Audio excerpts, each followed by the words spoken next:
এই লোকটা এমন এক দেশের নাগরিক যেটা পৃথিবীর কোনো মানচিত্রেই নেই। 1954 সাল, জাপানের টোকিও বিমানবন্দর।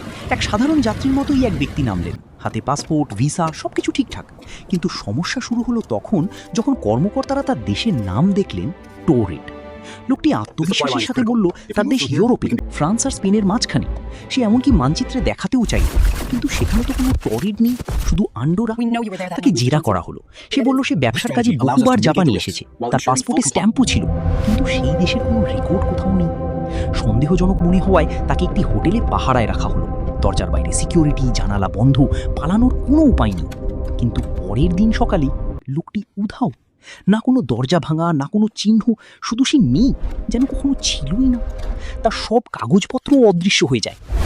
আজও টরেডের রহস্য অমীমাংসিত।